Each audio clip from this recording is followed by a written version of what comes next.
Hi, I'm Bill O'Reilly. Thanks for watching us tonight. Bad day for America. That is the subject of this evening's Talking Points memo. 21-year-old Dylan Roof shot 9 people dead last night inside a Charleston, South Carolina church. Roof fled, was caught this morning in Shelby, North Carolina, about 250 miles from Charleston. He surrendered without a struggle. Roof, from Lexington, South Carolina, dropped out of high school in the 10th grade and has been arrested at least twice, once on a drug possession charge. Apparently, he is a longtime racist, wearing anti-black patches on his clothing.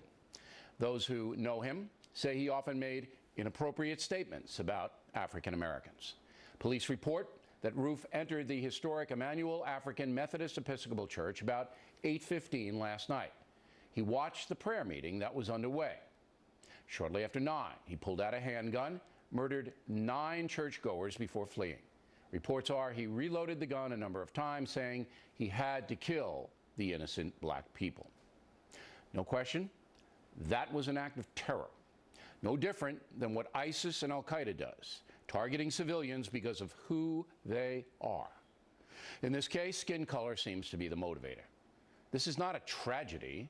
This is an execution designed to terrorize people, just like the Boston Marathon bombing and the mass murder at Fort Hood, Texas. Reaction came quickly. There is something particularly heartbreaking about a death happening in a place in which we seek solace and we seek peace. Acts like this one have no place in our country and no place in a civilized society. You know, I can't explain this. I don't know what would make a young man at 21 get so sick and twisted to kill 9 people in a church. We woke up today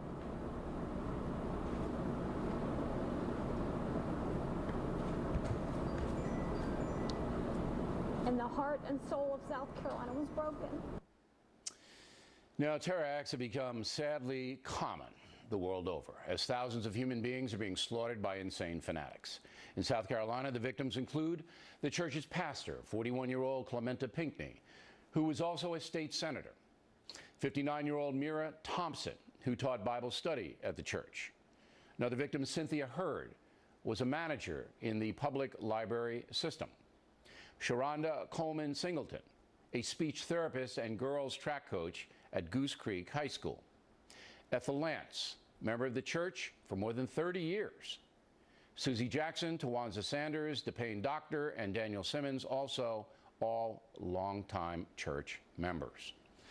The nation's prayers and sympathies are directed to the families of the victims.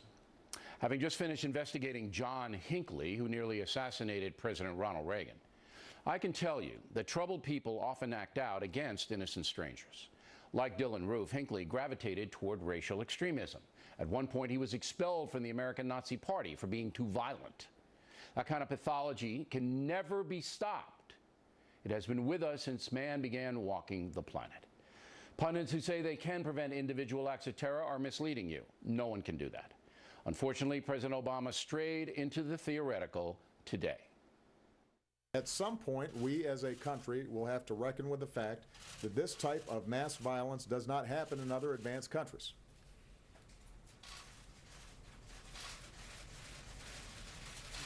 It doesn't happen in other places with this kind of frequency. Of course, mass murder does happen in other advanced countries, even those with all-out bans on firearms. The president used the frequency line to give him cover, but again, preventing random mass murder is impossible, as is stopping the deranged acts of individual terrorists. The best we can do is slow them down. Talking Points believes President Obama was misguided in his gun comments today, but that is a debate for another time, tomorrow. On The Factor, we'll present you with facts about crimes committed by guns. But not tonight, because our focus should be on the individual victims and the country, not on policy. Sadly, there are those who will condemn America as being a violent place, where racial animus is the rule, not the exception.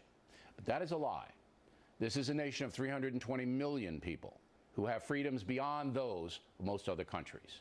We have 50 individual states that regulate public safety, because each state is different with a unique set of circumstances. The USA is not Finland or Spain or even Canada, where central authority basically rules. Here, citizens are free to move from place to place, where laws and standards of behavior differ, sometimes dramatically. Wyoming is much different than Massachusetts, and that diversity has made the USA strong, but also a target of propaganda. The truth is, most places in America are safe and secure. Most citizens are decent, fair, and law-abiding. Most police officers are honest and dedicated to helping people. Most civil servants, teachers, firefighters, local officials take lower pay to look out for the folks. But now an ignorant terrorist like Dylan Roof, a psychotic, damages the image of America by a disgraceful act of violence. Decent people mourn the lives of the 9 Americans shot dead by Roof, and we also mourn for our country. Evil is present in the United States, as it is everywhere. And that's the memo. Continuing now with our lead story, 9 innocent people shot dead in Charleston, South Carolina church by an apparent white racist. Joining us now from Atlanta, Martin Luther King III. I wanted you to lead the program tonight because you are emotionally involved with this story. Almost 41 years ago to the day, your grandmother, Alberta King, was shot dead in a church in Atlanta. Your father preached at the Emmanuel Church that was desecrated last night by Roof, and your mother also led demonstrations from that church. With all that in play, what is your feeling tonight? Well, I certainly first want to say my prayers and condolences are with the family members of all of these individuals that were tragically gunned down. And as you said, my first immediate response was, oh my goodness, not again, because my second thought went back to 1974 when my grandmother was gunned down. And if one cannot be safe in the sanctity of their places of worship, what has our society come to? Now, the reality, unfortunately, is from time to time we've seen these tragic incidents. In 1963, 4 little girls lost their lives in a bombing church in Birmingham, Alabama. And over the last few years, from time to time, there have been church bombings. Individuals have been hurt. So it is unfortunately not something new. But what I would hope is we must find a way to examine our nation in a different way. At the end of the day, what we saw today was black and white and young and old and maybe wealthy and poor people coming together in the state of South Carolina. And it should not take a tragedy where people lose their lives for people to come together. We must find ways to come together. But even if we often. do, Mr. King, it's not going to stop the psychotics among us from doing what they do. Your grandmother was killed by a black man.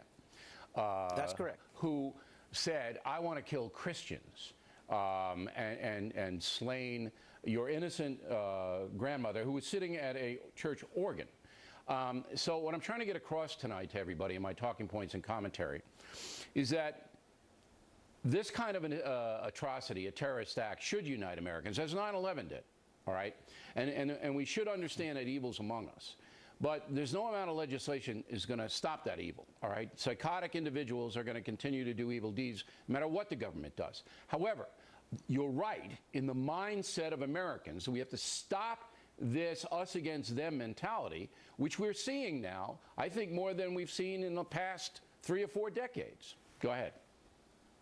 Well, I certainly think that's true, but the other thing is I also think that we have accepted, or some have accepted, a climate, in fact, of violence. Now, what I mean by that, if you look at video games, our children play video games and 7 out of 10 of them are violent. Some of our movies are very violent, and we want to see more and more violence. My point is, if we're socialized around all of these things, and certainly we have the right to be, but the question is, should Americans demand something else, a different kind of programming, You're raising an a interesting different kind point, of games? because the initial report about this Roof guy is that he was deeply involved with these games on the internet. But as you know, we can't censor things here in America. I mean, these forms of entertainment are going to. But you're absolutely right. There's no pushback on it. There's no saying, you know, maybe that's not a good thing to devote your leisure time to violent pursuits, even if they are fantasy. Maybe that's not a good thing to deride people of the opposite color, of another color, because that's done all the time and both sides do it. But we don't have any peer pressure, it doesn't seem to me, to stop it, against it. You're absolutely right. We accept it far too easily. Yes, well, what I was essentially saying is because we've accepted this culture of violence, it would be wonderful if we learned and accepted and created a culture of nonviolence.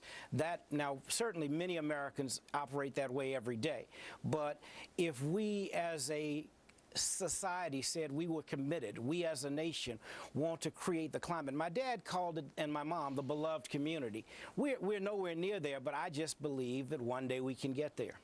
You know, it's a theoretical play you're making tonight, but it's a worthy one. And it is something that people should say, look, you know what? Even if this stuff isn't damaging, you know, the games and all of that, we really should keep an eye on it. And, you know, these snuff movies and all of this torture stuff, I've said it for years that I just think it's desensitizing us. And a troubled, psychotic young man like Roof, you know, he just said, look, he basically committed suicide, Mr. King. That's what he did. And he wanted to take as many people as he could with him. And he's a sick guy, but I don't want it to be politicized. You're absolutely right. We should try to change our mindset in America. Thank you.